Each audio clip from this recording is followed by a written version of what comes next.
반갑습니다. 오종혁 국어선생님입니다. 자, 오늘은 고재종의 첫사랑이라는 현대시를 공부하겠습니다. 자, 제목 첫사랑이에요.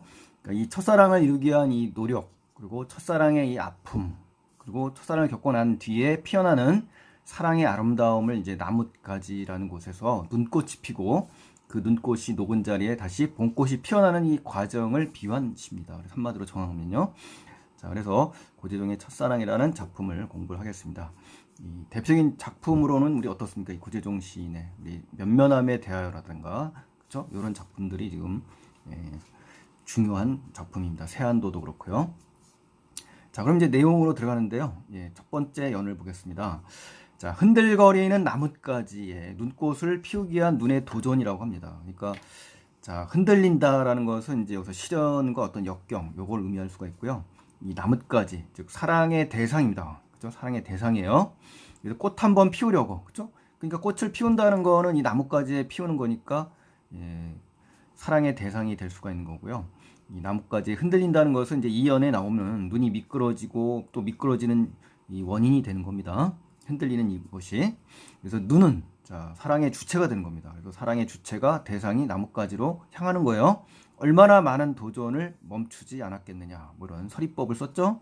나뭇가지에 이 눈꽃을 피우기 위한 이 눈에 끝없는 시도와 노력, 이런 걸 갖다가 어떻게 했습니까? 의인화를 썼죠. 비유를 썼고 또 서리적인 표현을 써서 이 나뭇가지에 눈이 쌓이는 이 풍경을 형상화하는 겁니다. 이 부분이요. 그래서 봄의 나무가 꽃을 화려하게 피워낼 수 있게 해주는 눈에 아낌없는 이 사랑, 헌신, 노력, 이런 걸 볼 수가 있고요.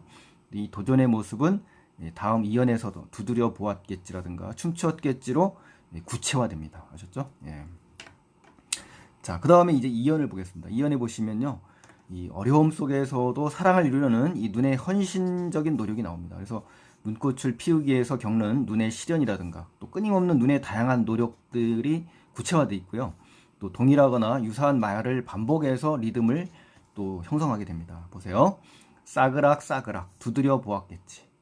난분분 춤추었겠지. 그러니까 이제 뭐뭐 하겠지라고 이제 이 종교로미가 이제 반복되고 있죠. 이런 것들은 화자의 어떤 짐작, 그리고 이 반복이 되면서 종교로미의 반복이 되면서 또 운율이 형성이 되는 겁니다. 이 싸그락싸그락이라는 것은 어떻습니까? 이 소리입니다. 소리. 청각적인 심상이고 음성 상징어예요. 그래서 이 남분분은 또 시각적인 거고. 그래서 눈이 나뭇가지를 두드린다든가 눈이 흩날리는 모습을 생동감 있게 표현한 겁니다. 그래서 음성 상징어를 통해서 눈이 도전하는 모습, 그렇죠? 이걸 형상화한 거고요. 리듬감도 드러난다는 것까지 알아두시면 좋겠습니다. 자, 그래서 미끄러지고 미끄러지기를 수백 번. 그러니까 눈이 눈꽃을 피우기 위해서 겪는 이 시련, 그렇죠? 실패의 연속이죠. 그렇지만 도전을 끝까지 하죠. 그래서 사랑을 이루기 위해서 헌신과 인내를 다하는 그런 모습을 우리가 읽을 수가 있는 겁니다. 자, 세 번째 연에서는요, 도전 끝에 결국 눈이 결실을 이루게 됩니다. 그래서 도전 끝에 피운 눈꽃에 대해서 화자는 예찬하고 있습니다. 자, 바람 한 자락 불면 휙 날아갈 사랑. 그렇죠? 바람이 보이지 않습니다만 한 자락으로 펴놓은 걸로 봐서 형상화한 겁니다. 휙 날아갈 사랑을 위하여. 이 사랑이라는 것은 눈꽃을 의미하는 겁니다. 눈꽃이요. 첫사랑이 이제 쉽게 이루어질 수 없음을 이제 암시하는 거고요. 쉽게 헤어질 가능성이 높은 이 첫사랑의 이 속성, 이것이 잘 드러난 겁니다. 그래서 햇솜 같은 마음을 다 퍼부어준 다음에야. 그러니까 햇솜이라는 거는 그 당해의 새로운 난솜을 이제 햇솜이라고 하는데요. 이 햇솜 같은 마음은 어떻습니까? 따뜻하고 포근한 마음, 그렇죠? 부드럽고 진지하고 진실한 순결하고 순수한 이 눈의 마음을 햇솜에 지금 비유한 겁니다. 지급법이에요. 다 퍼부어줬다. 그러니까 나뭇가지에 대한 희생과 헌신적인 태도를 지금 드러낸 거고요. 첫사랑을 위한 어떤 열정과 정열적인 마음까지 우리 읽을 수가 있습니다. 그래서 마침내 결국 어때요? 피워냈습니다. 저 황홀을 보아라. 그러니까 황홀이라는 거는 찬란하거나 화려하다는 뜻이거든요. 그러니까 사랑의 결실을 의미하는 겁니다. 그래서 이 눈꽃을 얘기하는 거고요. 이것은 명령형을 쓰면서 어떤 경탄하는 그러한 자세를 취하고 있습니다. 그래서 눈꽃을 이야기하는 거고요. 이 시련과 역경을 잊고 이겨내서 피워낸 첫사랑을 의미하는 것이고, 또 감탄적인 자세, 예찬적인 태도를 취하고 있습니다. 화자가요.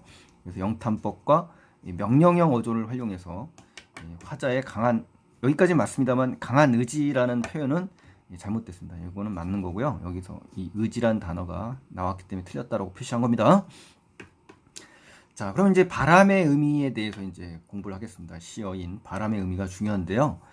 여기서 나오는 이 바람의 의미는 어떤 거냐? 바람은 시적 대상에게 시련을 주는 존재가 되는 거죠. 그렇죠?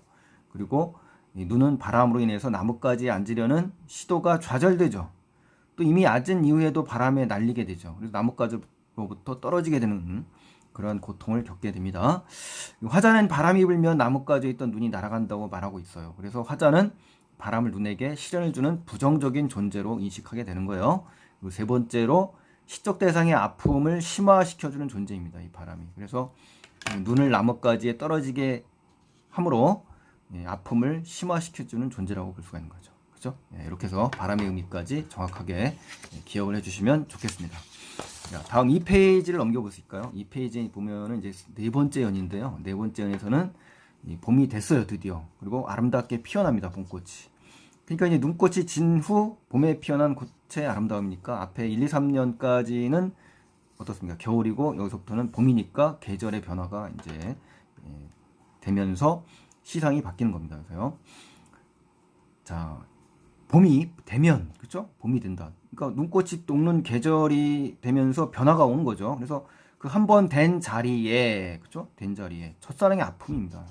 그 상처, 열정을 의미하는 거죠. 열정적인 자리. 그러니까 여러분들도 사랑을 해본 적이 있으신지는 모르겠습니다만 이 첫사랑의 아픔, 흔적, 이 상처를 이제 댔다고 한 거죠. 한 번 된 자리. 그렇죠? 이렇게 표현을 했다는 거예요. 그래서 된 자리라는 것은 눈꽃이 폈던 자리를 감각적으로 이제 표현한 겁니다. 감각적으로. 어떤 감각이요? 촉각입니다. 촉각. 그래서 눈꽃이 녹은 자리이자 봄꽃이 피는 자리다라는 것이고요. 고귀하고 소중한 사랑의 바탕이 됐다라는 얘기죠. 사랑, 고귀한 사랑의 밑바탕이 된 것은 바로 이러한 된 자리가 있었기 때문에 더 고귀하다는 겁니다. 그래서 세상에서 가장 아름다운 상처라고 이야기하잖아요. 터트린다라고 하죠.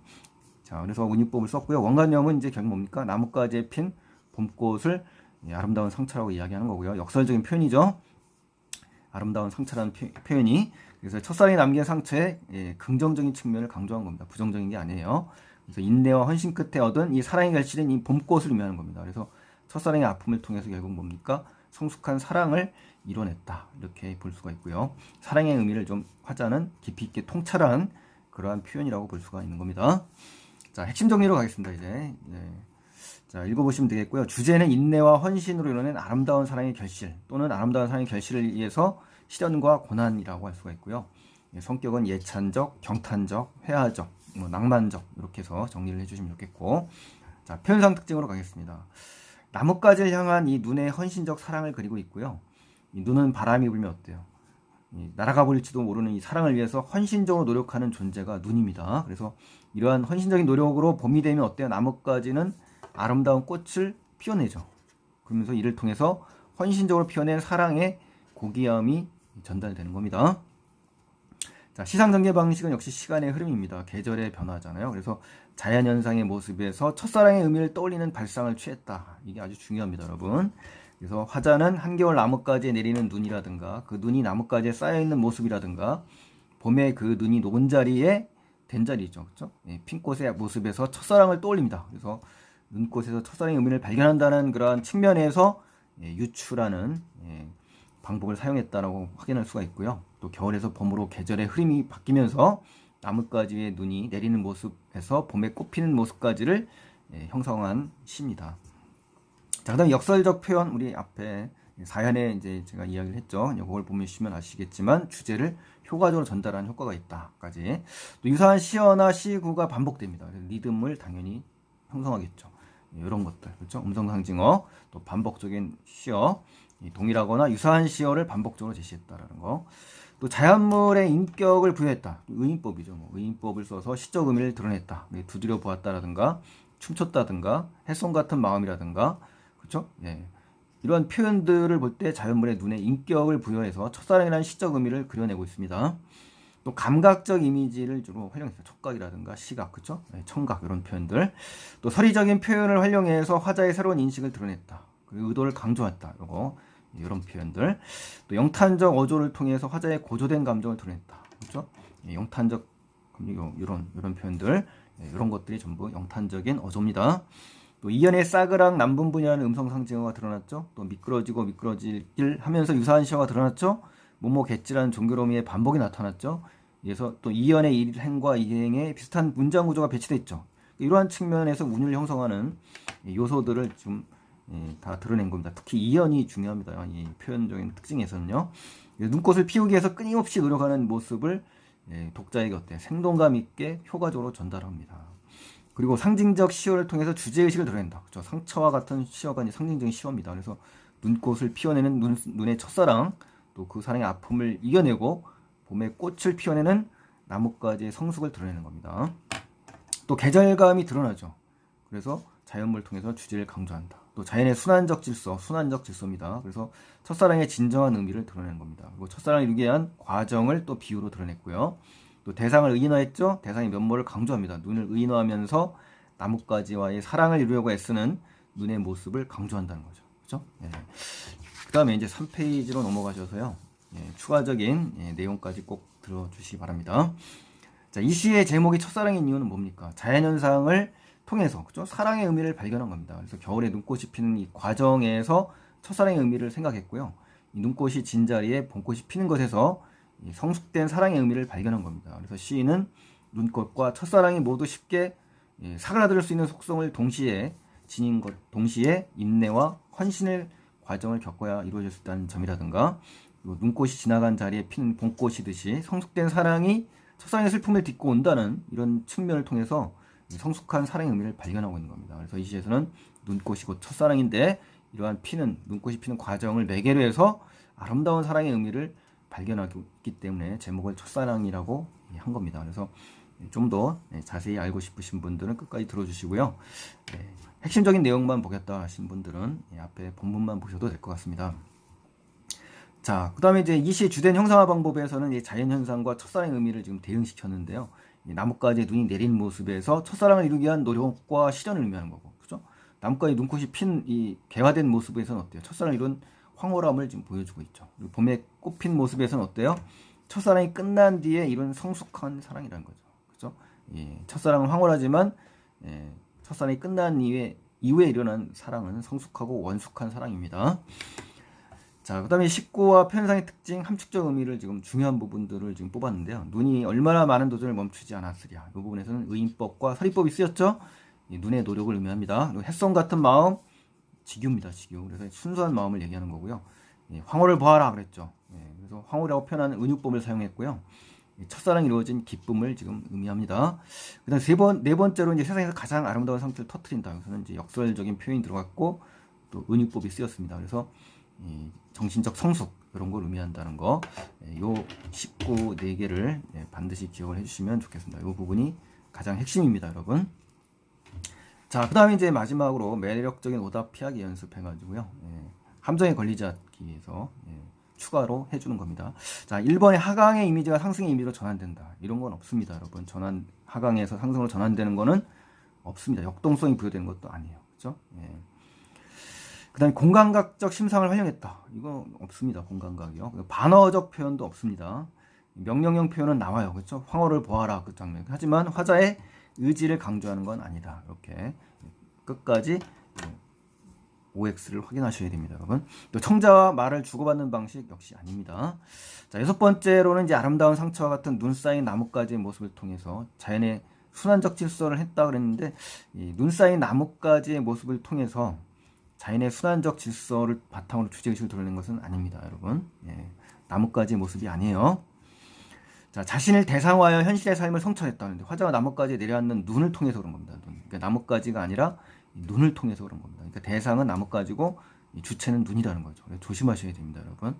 이걸 갖다가 그냥 무심하게 보시면 틀릴 확률이 많기 때문에 아주 조심을 하셔야 됩니다. 아셨죠? 3년에서 화자가 자연물에 대한 거리감은 자연에서 성찰의 과정을 거치면서 극복된다? 잘못됐습니다. 거리감, 극복 이런 거 없습니다. 그냥 단지 감탄하는 그러한 마음이 담겨 있는 겁니다, 여러분. 자, 이래서 오늘 그 고재종의 첫사랑이라는 아름다운 시를 좀 공부했습니다. 그래서 여러분들도 아픔이 있다던가 이러한 시련이 있을지언정 정신적인 성숙을 위한 과정이라고 생각하신다면 현실의 문제를 극복할 수 있을 것이라고 여겨집니다. 자, 그럼 오늘 수고 많이 하셨고요.